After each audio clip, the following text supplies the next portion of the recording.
to Heavy Chess Lab. I've been saying for some time now that Magnus is just not in good form. In his first over-the-board tournament, he's having a hard time, and today he simply got destroyed by Esipenko. And this is after starting with an impressive victory over Alireza. He then went on to miss a lot of opportunities against all those 2600s in 5 consecutive games. And I mean, let's be honest. I wish we can all say that we had draws and we're pressing against 2600s, but this is the world champion we're talking about. And he is his biggest critic, and he knows and he understands that at the moment, he's not playing his best chess whatsoever. So after today's defeat, Magnus is actually at 50% in the Tata Steel Masters tournament, and he has lost almost 18 points in his rating. But all right, with all that said, let's get started and jump straight into the game. So we have e4 by Esipenko, c5, knight to f3, d6, d4, c takes d4, knight takes d4, knight to f6, knight to c3, a6, and we have the Najadorf variation of the Sicilian defense. Magnus obviously is the strongest chess player in the world and is capable of playing any opening against anyone any given day, but it is clear that he's not in good form, especially by his results in this tournament so far, and he maybe should have opted for a more solid approach considering that the rest day is tomorrow, and he could have prepared, I don't know, go for a walk and come back the next day with the white pieces and do some damage. But then again, that is not Magnus' style.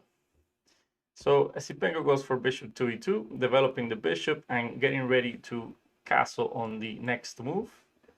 Some ideas also after castling is to go for f4 and bishop to f3, since normally in this type of setups, black goes for this move, bishop b5. So from f3, the bishop puts a lot of pressure down this diagonal here. So okay, we have e6 in the game, and Magnus chooses this this setup, maybe trying to get his opponent of any preparation that he might have had. But today, Esipenko came for war, came for blood, and Magnus was actually the one out prepared, which was impressive. So we have bishop e3, bishop to e7, and g4. Esipenko goes for the most direct and the most aggressive move to deal with this setup of e6 and bishop to e7.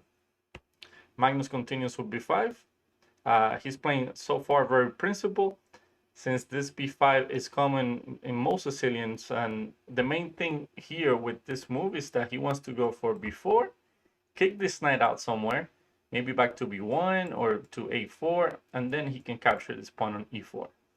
But before he can do all of that, Esipenko throws in g5, attacking the knight on f6. Magnus retreats the knight to d7, and Esipenko goes for this move a3, preventing this b4, and at the same time sacrificing his pawn on g5. Magnus, of course, goes for the challenge and captures the pawn on g5, queen to d2, and bishop takes on e3. And here Magnus goes for simplifications, since he's objectively, of course, up a pawn, but I think he missed the idea Esipenko had in mind, as you will see in a few moves. Also, it is worth mentioning that the computer evaluation here still gives white a half pawn advantage. And I might ask you why. And the reason why is, look at the developments. Look at black's queen side. It's completely at home. It hasn't developed. And white is just one move away from having everything in this game.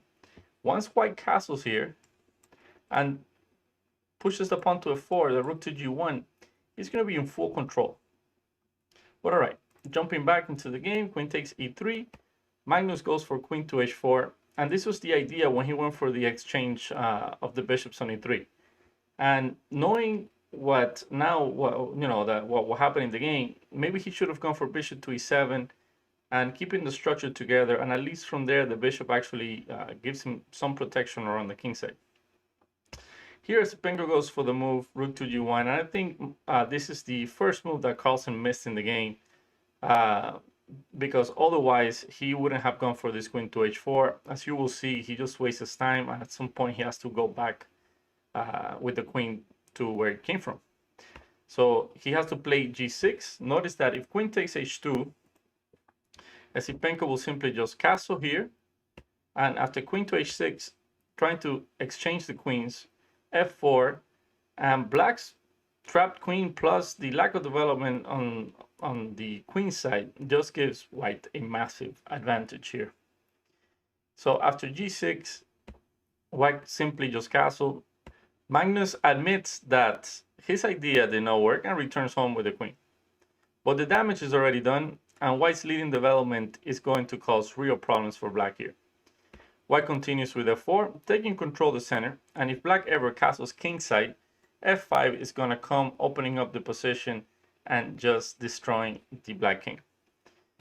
Bishop to b7, Magnus hurries and develops. White must actually act very quickly, otherwise if black gets a chance to play 2-3 moves and finishes development and castle, then he would just be fine since his Magnus is up a pawn here. But of course, it is very hard, as you will see, to develop the rest of the black pieces. Here, white goes for king to b1, and this is a very thematic move once you have castle queenside, since the king is actually very safe on the square on b1, and also gets out of any potential checks down this diagonal here. As well, in some cases, this king can actually hide even further here on the square on a1, also allowing this rook to come to c1 in some situations, and pushing this pawn forward, opening up the position for an attack.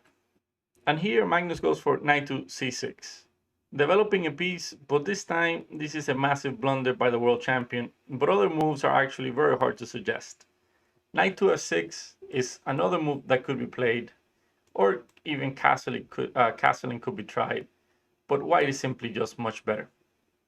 And here, knight on c takes on b5, a shocker to the world champion. I was actually watching the live show. Magnus seemed paralyzed when this move was played. It took him a few seconds to realize he needed to write his move down on the score sheet. He was in complete shock, as he knows now that his position is already lost. A takes b5, and knight takes c6. And this is the point behind the sacrifice knight on b5. Bishop takes c6, and the queen comes to c3, attacking both the bishop and the rook. And here Carlsen is already lost by move 20. I don't know what to say. It is very difficult to even comprehend the idea that Magnus is in this situation after 20 moves. So my question to you guys is, and let me know down in the comment section below, do you guys remember any games in which Magnus was lost after 20 moves? For me, the only one I can remember is the one he played against Giri, in which he lost a piece early in the opening. But other than that, this man doesn't go down like this very quickly. All right, so we have castle by Magnus. He has to give one of the pieces away, so he chooses the bishop. Queen takes on c6 and d5. E takes d5 and rook fc8. And this move puts the nail in the coffin for Magnus today. Since he was not up to the task at all to play chess, as he keeps missing moves. And here he just misses this move, d6. He has to play queen to d8. And the queen cannot be captured. If you go rook takes e6, we go d takes d7. This rook is attacking this knight out on d7. If the rook returns to c7 to protect the knight, the bishop captures on b5, and after this knight moves, then rook to d8 check is just simply game over. So instead we have queen to d8, and queen takes b5. Esipenko just keeps collecting pawns. Rook c to b8. Magnus tries to go for some counterplay. Queen to c4, and rook takes a3. It looks like counterplay, but the reality is black is just busted here. Esipenko plays queen c7, a beautiful move. Magnus' only move is to go queen to e8. If he had tried something like queen to f6, threatening checkmate on b2, Esipenko had this beautiful idea of queen takes, sacrificing his queen on b8, knight takes b8 and taking the rook, and the d6 pawn will be hard to stop, and black would have to give up his knight or queen in able to stop it. So returning to the game after queen to e8, Esipenko plays this other beautiful move, rook to g5, activating the rook, and also going for this rook to a5 maneuver in some cases.